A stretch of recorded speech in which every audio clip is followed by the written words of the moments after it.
जय श्री कृष्ण भक्तों, राधे राधे। तो आज हम इस वीडियो में जानेंगे वट सावित्री व्रत के बारे में। व्रत की पूजा कैसे की जाती है, वट सावित्री व्रत कैसे किया जाता है, तो वो सब आज हम इस वीडियो में जानेंगे। और साथ में ये भी जानेंगे कि वट सावित्री की पूजा घर पर हम कैसे कर सकते हैं और पूजन में क्या क्या सामग्री लगेगी। तो यहाँ पर कुछ सामग्री दी हुई है, इन सभी सामग्री का पूजन हम वट सावित्री व्रत में करने वाले हैं। तो आप यहाँ पर देख सकते हैं। तो चलिए हम सबसे पहले आपको वट सावित्री की पूजन विधि बताते हैं कि पूजन इसका किस तरीके से किया जाता है।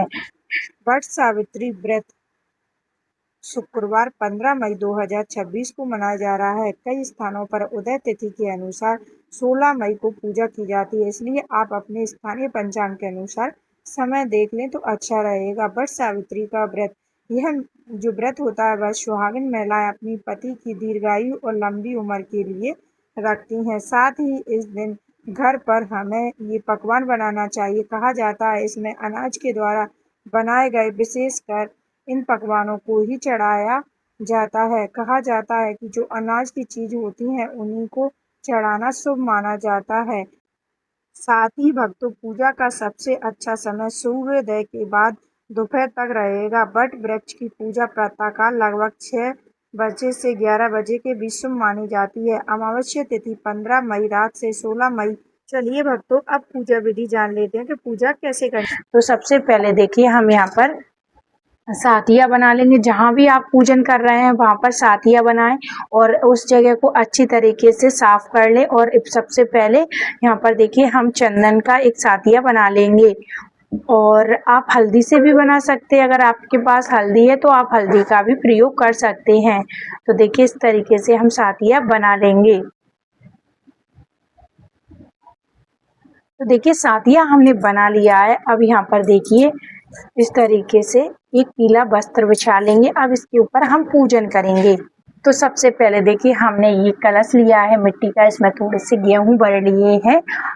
और अब इसके बाद एक टहनी लेना है। जो वट वृक्ष की टहनी होती है वो आप ले सकते हैं, क्योंकि ये पूजन हम घर पर ही करने वाले हैं। तो आप इस तरीके से घर पर ही टहनी की पूजन इस तरीके से कर सकते हैं। अगर आपके पास वट वृक्ष जो बड़ी का वृक्ष होता है वो अगर घर के पास में है तो आप वहाँ पर भी जाके पूजन कर सकते हैं। और आप घर पर भी इस तरीके से टहनी को तोड़कर घर पर भी पूजन कर सकते हैं। तो ये देखिए, इस तरीके से आप किसी गमले या फिर किसी कलश में इस तरीके से टहनी को लगा लें। अब इसके बाद आके हम आपको बताते हैं कि किस तरीके से पूजा करनी है। अब देखिए, इस तरीके से हमने इस तरीके से पत्ता हमें इस तरीके से रख लेना है इसी टहनी का। अब इसके बाद इस पत्ते के ऊपर हम यहाँ पर गणेश जी को विराजमान करेंगे। तो देखिए, गणेश जी की स्थापना हम इस तरीके से कर लेंगे। साथ ही हम यहाँ पर पार्वती जी की भी स्थापना कर लेंगे, क्योंकि इस वाले जो व्रत में गौरी और जो गणेश जी होती है दोनों का पूजन बहुत ही ज़्यादा महत्व माना जाता है। तो आप इन दोनों का पूजन अवश्य ही करें। आप मिट्टी की भी बनाकर अलग से रख सकते हैं। तो यहाँ पर देखिए, हमने फोटो यानी तस्वीर वाला लिया है। अब इसके बाद देखिए, आपको क्या करना है, इस तरीके से श्रृंगार आप अर्पित कर दें। तो यहाँ पर देखिए, हमने श्रृंगार इस तरीके से चढ़ा दिया है। तो श्रृंगार में देखिए, आप चूड़ी, रोली, महावर, सिंदूर वगैरह, और जो चूड़ी का वो होता है महावर, उसको भी आप चढ़ा सकते हैं। तो आप श्रृंगार जरूर चढ़ाएं। सुहागिन महिलाओं का इस व्रत में काफ़ी ज़्यादा महत्व होता है। तो आप इस तरीके से श्रृंगार चढ़ा। अब इसके बाद देखिए, एक हमें कलश लेना है मिट्टी का। और मिट्टी के कलश में देखिए, इस तरीके से हमें पानी भरना है। और सबसे पहले देखिए, हमें पानी, जो वृक्ष होता है उसको पानी देना है, यानी पानी छींचना है। तो देखिए, इस तरीके से पानी लेना है और मिट्टी के कलश से ही लेना है। अब इसमें थोड़े से हम फूल डाल देंगे। अगर आपके पास हल्दी की गांठ या सुपारी है वो भी आप डाल सकते हैं। और इसके पूजन के लिए देखिए, थोड़ा सा हम इस तरीके से कलावा लेंगे और इसके ऊपर इस तरीके से लपेट देंगे। तो यहाँ पर देखिए, हमने मिट्टी के कलश पर कलावा बांध लिया है। अब इसके बाद देखिए, इसको इस तरीके से साइड में रखेंगे। अब यहाँ पर हमें थोड़ा सा अनाज लेना है। आप थोड़े से गेहूँ ले लें। यहाँ पर देखिए, हमने थोड़े से गेहूँ ले लिए हैं और ये मिट्टी के कलश पर हमें गेहूँ को इस तरीके से रखना है। अब इसके ऊपर हमें इस तरीके से एक दीपक जलाना है। और तो हम यहाँ पर एक दिया ले लेंगे और बाती ले लेना है। तो देखिए इस तरीके से दीपक एक जला लेना है और यहाँ पर देखिए इस दीपक को हमें इस गेहूं के ऊपर इस तरीके से रख देना है। तो हमें इस तरीके से देखिए रख देना है। अब इसके बाद हमें इस तरीके से एक लोटा लेना है और लोटे में थोड़ा सा फूल डाल लेना है और इस तरीके से फूल से छिड़कना है। तो देखिए सबसे पहले हम गणेश जी के ऊपर छिड़केंगे, फिर इस तरीके से माता पार्वती और इस तरीके से पेड़ के ऊपर छिड़क देना है। अब इसके बाद देखिए हमें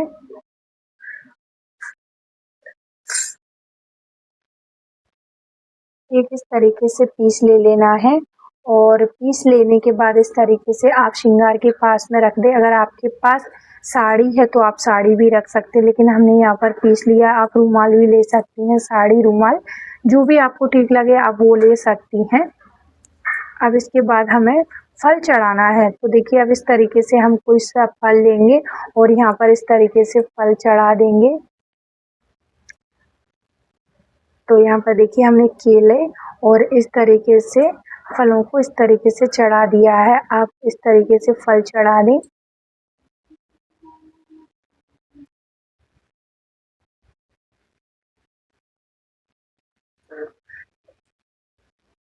अब इसके बाद देखिए आपको थोड़ा सा कलावा लेना है। तो देखिए थोड़ा सा कलावा लेके और इस तरीके से हमें गणेश जी के लिए चढ़ा देना है। और गणेश जी को चढ़ाने के बाद हम थोड़ा सा, अब यहाँ पर देखिए पेड़ के ऊपर भी हमें थोड़ा सा कलावा चढ़ाना है। तो इस तरीके से थोड़ा सा कलावा लेंगे और यहाँ पर देखिए हम इस तरीके से पेड़ के ऊपर भी चढ़ा देंगे।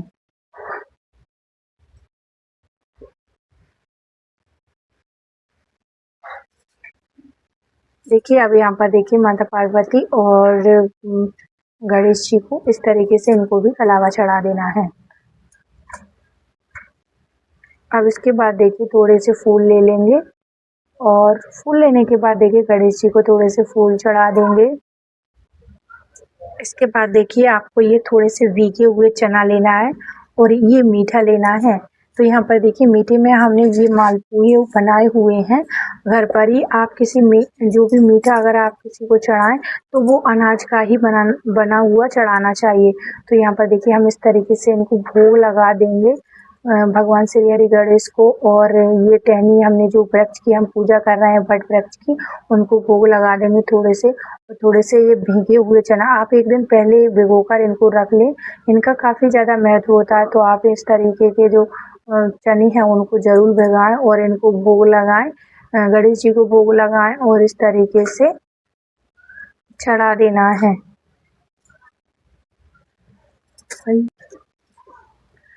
तो यहाँ पर देखिए अब इनका पूजन करेंगे और इस तरीके से तिलक कर देना है। श्री हरि गणेश जी को तिलक कर देना है। तो इस तरीके से देखिए हम तिलक कर देंगे सभी को। और इस तरीके से हमें देखिए वट वृक्ष की भी तिलक कर देना है, पूजन कर देना है।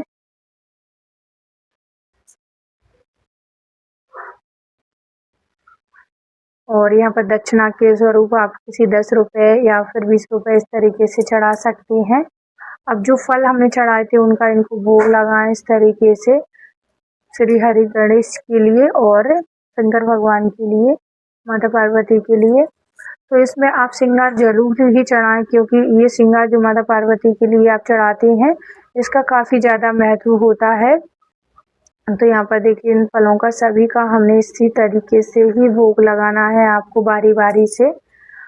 अब इसके बाद आपको क्या करना है, सबसे लास्ट में आरती करना है। तो उसके लिए हमें अलग से एक दीपक जला लेंगे और दीपक इस तरीके से जला के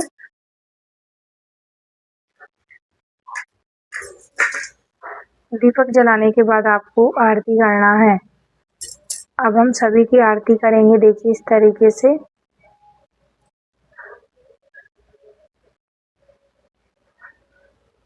तो यहाँ पर देखिए आरती गाएंगे गणेश जी की, आपको आरती यहाँ पर गाना है। गणेश जी की जो भी आरती है आप घंटे के साथ बजाकर आरती अवश्य करें। तो देखिए लास्ट में इस तरीके से हमारी जो वट वृक्ष की पूजन है वो पूरी पूजा विधि संपन्न होती है। तो आप कमेंट बॉक्स में ज़रूर बताएं कि आपको ये वीडियो कैसी लगी। और अगर आपने अभी तक हमारे चैनल को सब्सक्राइब ना किया हो तो चैनल को सब्सक्राइब जरूर कर लें, इससे आने वाली किसी भी त्योहार से संबंधित कोई भी वीडियो सबसे पहले आपको ही मिल सके। अगर आपका कोई भी डाउट है या फिर कोई प्रश्न है तो आप कमेंट बॉक्स में ज़रूर पूछ सकते हैं। अब इसके बाद देखिए थोड़े से आपको चने लास्ट में ले लेना है और इन चनों को इस तरीके से पेड़ के पास छोड़ देना है। तो थोड़ा सा गंगा जल लेना है और यहाँ पर देखिए पेड़ के पास में इस तरीके से डाल देना है।